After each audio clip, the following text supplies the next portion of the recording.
So as many of you know, the fork I own is the Sr Suntour XCR Air. The past two videos posted on this channel were about it. The first a review and the second a travel adjustment guide.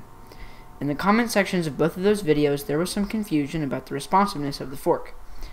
The fork has no progression, meaning that you need to have no sag in order to not bottom out. Some people were saying one thing and others were saying other things.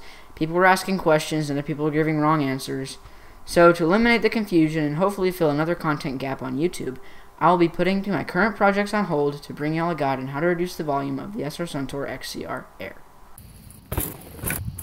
Go!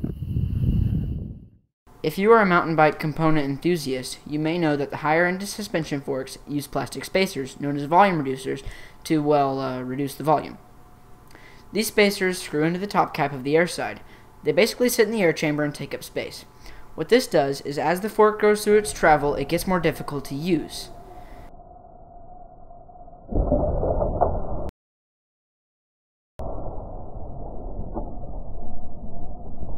The XCR is a little less sophisticated, requiring the air chamber to be filled with oil in order to achieve the same effect. Now that you know what needs to happen and what it's going to do, here's a list of all the things you will need. You'll need to have a shock pump, a 27mm socket with ratchet, some distilled water, a roll of paper towels, and the most important thing, 80W90 gear oil. This isn't the type of oil you would normally associate with bikes, but in this case, it is the right thing to use, and is even recommended by Sr Suntour. You can find this stuff for less than $10 at your local O'Reilly's or even Walmart. The brand and quantity does not matter as long as the bottle says 80W90 and gear oil, then it will be fine. Now it's time to actually get to work modifying the fork. The first thing to do is unscrew the air cap and let all the air out. It is best to do this with the bike in an upright position so that you can see what you're doing and so that the oil will stay in the air chamber. Once all the air is gone, remove the top cap using a 27mm shallow socket. Make sure that the inside of the air chamber is clean and that everything looks normal. Once you've inspected the fork, pour in the oil. It is recommended to go 5 cc's at a time, whatever that means. Just pour for about 2 seconds and that should be good. Reinstall the top cap and then get your owner's manual. If you lost yours or threw it in the trash, here's mine. So look at your weight, remember that this is kilograms, not pounds, and then look at the number next to it. Remember this number and go out to your bike and screw your shock pump onto the valve. Then inflate to the number you just read. This may feel weird since it is most likely at least 50 psi less than your usual pressure.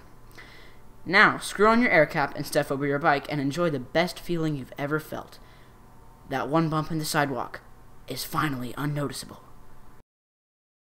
You may think that you will just bottom out again like you did last time, but that is the issue that we just solved. Go to your nearest drop and ride off of it just like you would if you had your usual pressure. You may realize that it feels exactly the same, but you aren't bottoming out. This is what progressive travel is. It allows your fork to compress a little to soak up small bumps really easily. But once you need to soak up a larger impact, your fork applies resistance the further through the travel you go. So go enjoy your newly tuned fork by riding a cross-country trail in maximum comfort today and sending a double black downhill the next, without changing anything. Thanks for watching the video, and special thanks for staying subscribed to the channel and being patient with me as I transition back to having very little free time. Be sure to subscribe if you haven't already so that you won't miss the next video in which I will actually be riding and reviewing a trail system. No more reviews, tutorials, or upgrades for a little while, I promise. Like the video if you want, and thanks for watching. I'll see you next time.